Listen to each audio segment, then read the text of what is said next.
आज की ये हिंदी कहानी स्त्री का घर थोड़ी सी इमोशनल है, लेकिन इमोशनल होते हुए भी इसका संदेश बहुत अनमोल है। आपकी आंखें थोड़ी नम करने के साथ साथ आपके दिलो दिमाग पर यह कहानी छाप छोड़ जाएंगी, इसलिए इसे एक बार पूरी जरूर सुनिए। तुम्हें कितनी बार बताया है, मेरे तैयार होने से पहले मेरा नाश्ता तैयार हो जाना चाहिए।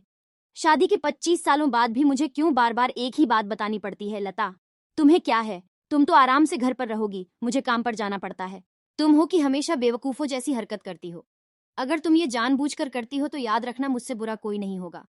आज भी प्रशांत का पारा चढ़ा हुआ था। इन कटु शब्दों में अपना गुस्सा उतारते हुए, गीला तौलिया कुर्सी पर फेंकते हुए प्रशांत गुस्से से लता की तरफ देखने लगा। लता के लिए प्रशांत का यह बेवजह का गुस्सा कोई नई बात नहीं थी। वह महीने में 3-4 बार ऐसे ही लता पर बरस पड़ता था। पहले पहले लता उसका विरोध किया करती थी, लेकिन जब कई सालों तक प्रशांत में कोई बदलाव नहीं दिखा तो लता ने खुद को ही बदल दिया। अब प्रशांत के कुछ भी कहने से लता को कोई फर्क नहीं पड़ता था। प्रशांत की हर बात वो चुपचाप सिर नीचे झुकाए सुन लेती थी। शादी के पहले 5 साल तक लता ने पूरी कोशिश की थी कि प्रशांत को बदला जाए, लेकिन फालतू का गुस्सा करना और बाद में लता को भला बुरा कहना, यह मानो जैसे उसकी आदत बन गई थी। कोई भी वाद विवाद होता तो प्रशांत सीधा लता को बोल देता, अगर मैं तुम्हें अच्छा नहीं लगता तो क्यों नहीं चली जाती अपने मायके? क्यों रहती हो मेरे साथ? इतना सब कुछ होने के बावजूद लता प्रशांत के साथ रहती थी, क्योंकि उसे अपनी बेटी की फिक्र थी। और वह जाती भी तो कहा, अपने बूढ़े हो चुके माँ बाप को इस उम्र में परेशान करना वह नहीं चाहती थी। समाज और लोग क्या कहेंगे, यह भी तो उसे देखना था। वह इतनी पढ़ी लिखी भी तो नहीं थी कि खुद जाकर कोई नौकरी कर सके और अपना और अपनी बेटी का पालन पोषण कर सके। लता को अब अपनी फिक्र नहीं थी। उसको फिक्र थी तो बस अपनी शादी लायक हो रही बेटी की। लता नहीं चाहती थी कि पति पत्नी के झगड़े की वजह से काव्या डिस्टर्ब हो। काव्या की पढ़ाई पूरी हो चुकी थी, उसके लिए अब शादी के रिश्ते आने लगे थे। कई रिश्तों को काव्या ठुकरा चुकी थी। 2-3 महीने बाद एक अच्छा रिश्ता आया। रिश्तेदारों और पहचान के लोगों ने भी लड़के के बहुत गुणगान किए थे। प्रशांत एक शाम अपनी बेटी के पास बैठकर उसे बताने लगा, काव्या बहुत अच्छा लड़का है, पढ़ा लिखा है, बड़ा घर है, बहुत अच्छी नौकरी है।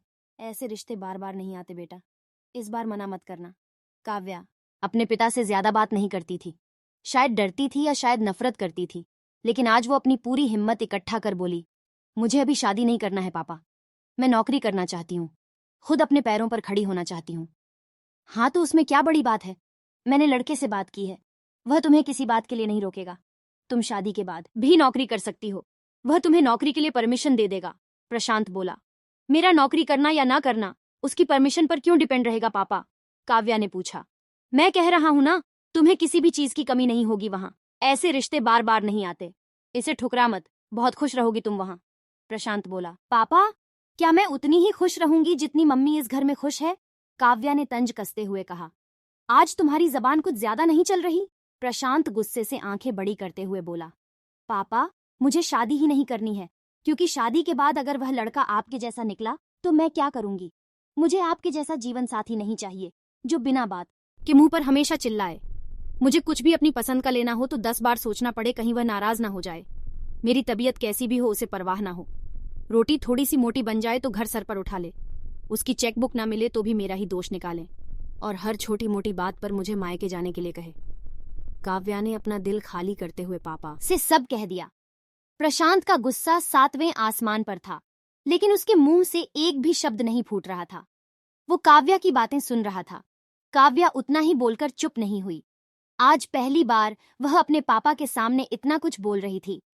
पापा, आपने माँ के साथ हमेशा गलत व्यवहार किया है। आप अपने ऑफिस का गुस्सा बिना सोचे समझे माँ पर उतार देते हैं, कभी इस बात की परवाह भी नहीं करते कि उन्हें कैसा लगता होगा।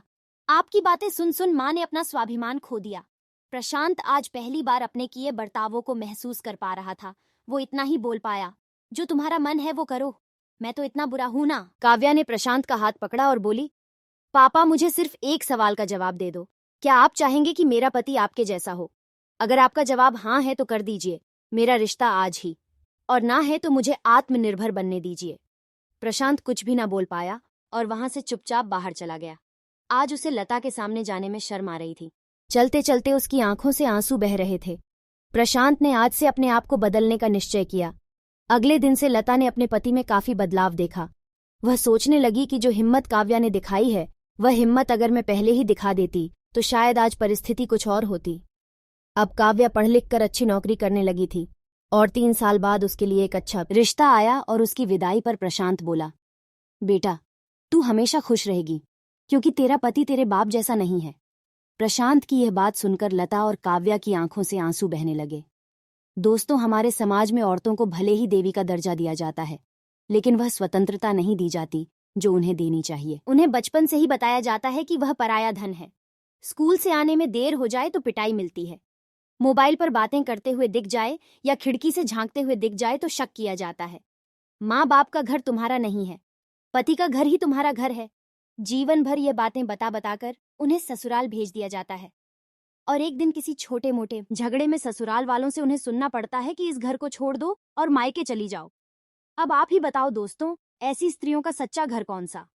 आखिरकार वह किस घर को अपना कहें? अगर हमारी कहानी सच में आपके दिल को छू गई हो तो वीडियो को लाइक करके चैनल को सब्सक्राइब जरूर कर लेना, ताकि ऐसी कहानियां आप हमेशा सुनते रहे। मिलते हैं अगली ऐसी कहानी के साथ, जब तक के लिए बाय बाय।